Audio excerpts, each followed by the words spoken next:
बिस्मिल्लाहिर्रहमानिर्रहीम। अस्सलाम वालेकुम स्टूडेंट्स। आज हम फर्स्ट ईयर केपी के बुक की एग्जाम्पल 2.5 ये सॉल्व करने लगे हैं। एक मुश्किल एग्जाम्पल्स में से है जो सॉल्व हुई भी आमतौर पे स्टूडेंट्स को समझ नहीं आती। तो देखें कि इसमें क्या पूछा गया और आपने उसको कैसे सॉल्व करना है। उसकी कुछ डायग्राम मैंने पहले बना लिए ताकि वीडियो की रिकॉर्डिंग जो है बहुत ज़्यादा लंबी ना हो जाए, और कुछ चीज़ें अभी उसमें जो है वो ऐड करेंगे। अगर आप एग्जाम्पल पे से स्टेटमेंट पढ़ें तो Hina weighing 450 newton is standing at the edge of the uniform diving board 5 metre in length. एक फीमेल है जो डाइविंग बोर्ड के बिल्कुल एंड पे खड़े हैं। अगर आप डाइविंग बोर्ड की डाइविंग वाली गेम देखें तो उसमें आप देखेंगे कि डाइविंग बोर्ड एक्सटेंड होके स्विमिंग पूल के जो है वो ऊपर तक आया हुआ होता है, और उसके जो सपोर्ट्स होती हैं जहाँ से उसको सपोर्ट करके बांधा गया होता है या अटैच किया गया होता है, वो सपोर्ट्स जो हैं उसकी वो बैक एंड के ऊपर बोल्ट की जाती हैं, बोल्ट्स वगैरह, और इस तरह के क्लैंप्स लगा दिए जाते हैं। तो 5 मीटर टोटल इसकी बोर्ड की लेंथ है। तो हम यहाँ से इसकी लेंथ को यूँ 5 मीटर लिख देते हैं, ये आखिर तक। तो उस 5 मीटर के एंड पे हिना डाइवर जो हैं वो खड़ी हुई और डाइव करने लगी हैं। उनका जो वेट है वो 450 न्यूटन है। तो उस वेट को वेट ऑफ हिना या फोर्स ऑफ हिना FH कह दिया गया है। ठीक है, इसे मैं थोड़ा और वाज़ेह करके लिख देता हूँ कि ये H लिखा हुआ है, N नहीं लिखा हुआ। तो FH फोर्स हिना की 450 न्यूटन ये डाउनवर्ड एक्ट कर रही है। Centre of the 5 metre board वो 2.5 मीटर पे आ जाएगा। वहां से बोर्ड के सेंटर से बोर्ड का अपना वेट 150 न्यूटन सेंटर से डाउनवर्ड एक्ट कर रहा है। उसको एक फलक्रम दिया गया है सपोर्ट के लिए जो उसके सेंटर से थोड़ा सा पीछे रखा हुआ है। तो उसका डिस्टेंस जो है पीछे बोर्ड से ये गिवन है 1.5 मीटर। तो आप गौर से देखें कि ये डिस्टेंस इतना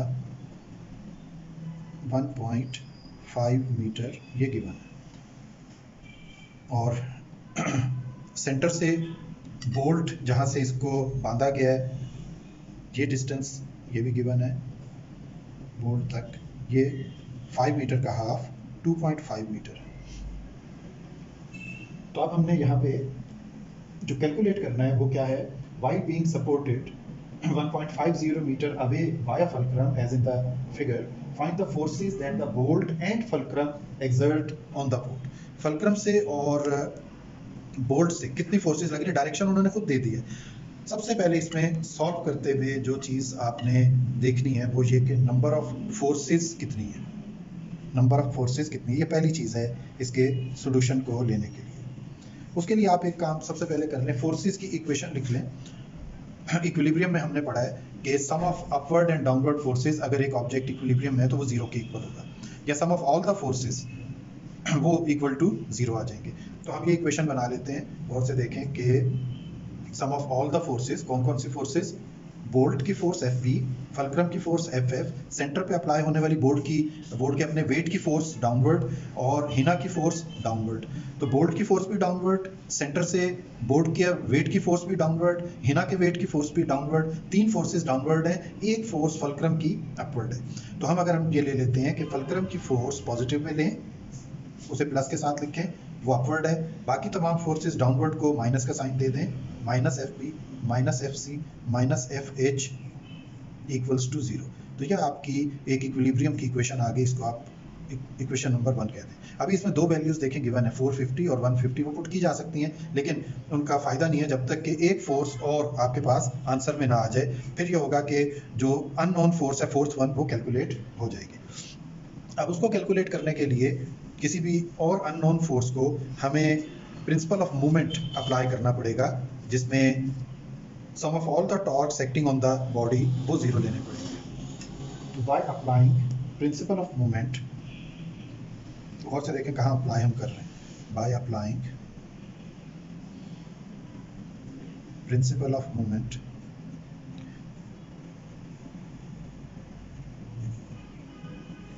अबाउट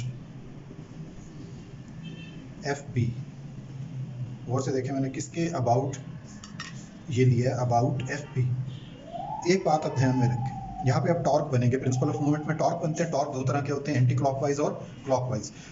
ये टॉर्क्स यहाँ पे बनेंगे। तो फोर्सेस कितनी है, 1 2 3 4 फोर्सेस हैं, 4 टॉर्क्स।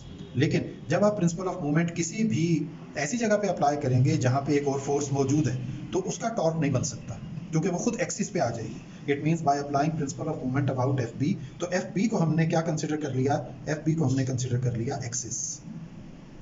तो एक्सिस के ऊपर मौजूद जो फोर्स है वो टॉर्क नहीं बना सकती। क्यों? उसकी रीजन ये है कि उसकी मोमेंट आर्म जीरो होती है, उसकी मोमेंट आर्म जीरो होती है। तो अब हम sum of all the torques apply कर देते हैं। तो गौर से देखें, 4 में से एक फोर्स का तो टॉर्क नहीं बन रहा, 3 के टॉर्क एफ बी के अबाउट रोटेट कर दें, एफ बी के अबाउट रोटेट कर दें 3 के टॉर्क्स। कैसे रोटेट होंगे? ये देखें, एफ एफ इसकी रोटेशन जो है वो एफ बी की तरफ आप करेंगे तो वो यूं घूमेगा, क्योंकि एफ बी इसके लेफ्ट की तरफ है, तो ये टॉर्क बना एंटी क्लॉकवाइज। एफ सी जो टॉर्क बनाएगा वो यूं घूमेगा, ये क्लॉकवाइज है, और हिना की फोर्स जो टॉर्क बनाएगी ये भी क्लॉकवाइज रोटेशन देगी। तो 3 टॉर्क बन रहे हैं, एक टॉर्क नहीं बन रहा क्योंकि वो फोर्स एक्सिस पे आ गई थी। 3 टॉर्क में से एक टॉर्क क्लॉकवाइज है, सॉरी 2 टॉर्क क्लॉकवाइज है और एक एंटी क्लॉकवाइज है। So by convention anti clockwise torque positive लेना है और क्लॉकवाइज टॉर्क नेगेटिव लेना है। तो अब जब हमने ये अप्लाई कर दिया तो हम लिखते हैं सिग्मा टॉ इक्वल्स टू 0। अब 3 टॉर्क्स लें, कौन कौन से? फलक्रम का टॉर्क, टॉर्क का फार्मूला है फोर्स इनटू मोमेंट आर्म, तो इसकी मोमेंट आर्म है 1.5 और ये है भी एंटी क्लॉकवाइज, तो ये पॉजिटिव साइन के साथ लिखा जाएगा। दूसरा टॉर्क सेंट्रल फोर्स 150 न्यूटन, इसका डिस्टेंस एफ बी से 2.5 मीटर है। ये माइनस के साथ टॉर्क बनेगा F C multiply by 2.5 metre, minus का साइन इसलिए कि ये क्लॉकवाइज टॉर्क है। आखिरी टॉर्क हिना के फोर्स का बनेगा, ये भी क्लॉकवाइज है, तो माइनस की फोर्स के साथ हिना की force F H multiply by इसका डिस्टेंस बोर्ड से, ये कंप्लीट बोर्ड का डिस्टेंस है 5 metre, multiply by 5 equals to 0। अब आप इसको जो है वो सॉल्व कर लें। इसमें आप देखें कि 2 फोर्सेस नोन है, हमें पता है, और 2 अननोन है, एक अननोन है। तो अननोन फोर्स एफ एफ है, इसके साथ 1.5 मल्टीप्लाई हुआ तो 1.5 एफ एफ। एफ सी की फोर्स है 150, तो 150 को हम कैलकुलेटर पे मल्टीप्लाई करते हैं 2.5 से, तो ये आपके पास 375 आ गया। मैं डायरेक्ट वैल्यू पुट कर रहा हूँ इसकी, एफ सी की 150 इंटू 2.5 और एफ एच की 450 इंटू 5 इक्वल्स टू 0। तो ये इक्वेशन बन गई 1.5 एफ एफ माइनस 375, और 450 को 5 से मल्टीप्लाई कर दें तो ये 1750 बनना चाहिए। 450 मल्टीप्लाई बाय 5, सॉरी 2250। तो ज़बानी कैलकुलेशन नहीं करनी, कैलकुलेटर से ही करनी है। अब इनको माइनस वाली दोनों वैल्यूज़ को ऐड करके दूसरी तरफ शिफ्ट कर दें, तो ये हो गई 2625 1.5 एफ एफ। अब 1.5 दूसरी तरफ डिवाइड कर दें, 2625 डिवाइडेड बाई 1.5, तो इसका आंसर आ रहा है 1750 न्यूटन। तो एक फोर्स का आंसर आपके पास आ गया है, दैट इज फलक्रम के ऊपर अप्लाई होने वाली फोर्स 1750 न्यूटन। अब ये वाली फोर्स की वैल्यू यहाँ पे देखें गौर से, 1750 जो वैल्यू है इसको आप इक्वेशन 1 में और बाकी वैल्यूज को भी कहाँ पुट कर दें, इक्वेशन 1 में ले जाके, तो आपके पास एफ बी का आंसर भी आएगा, आ जाएगा।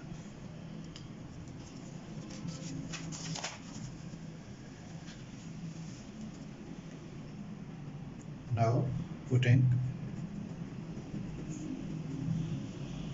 all forces in equation 1,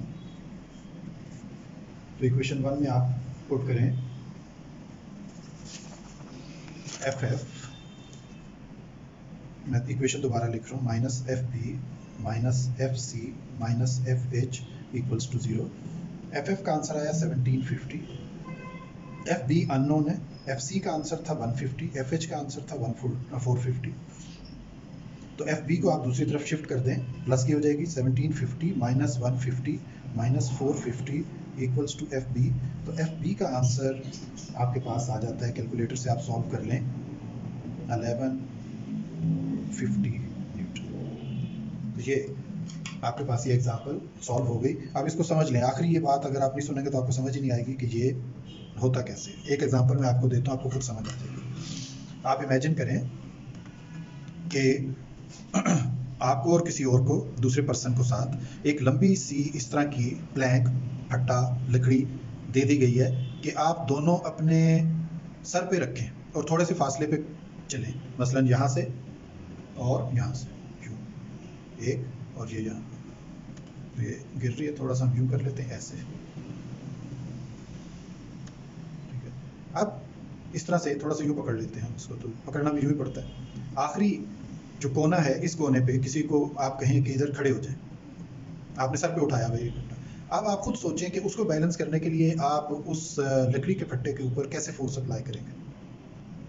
तो उसमें होगा ये कि जो पीछे वाला पर्सन है वो इसको नीचे दबाएगा और जो दरमियान वाला पर्सन है वो इसको ऊपर की तरफ पुश करेगा, यानी अपने सर के ऊपर फोर्स लेगा इसकी। तो यही चीज़ यहाँ पे हो रही है। गौर से देखें कि ये जो दरमियान वाला पर्सन है ये ऊपर फोर्स लगा रहा है और जो बिल्कुल पीछे वाला बोल्ट है वो नीचे खींच रहा है, तब ये प्लैंक या फट्टा जो है डाइविंग बोर्ड का ये बैलेंस हो रहा है।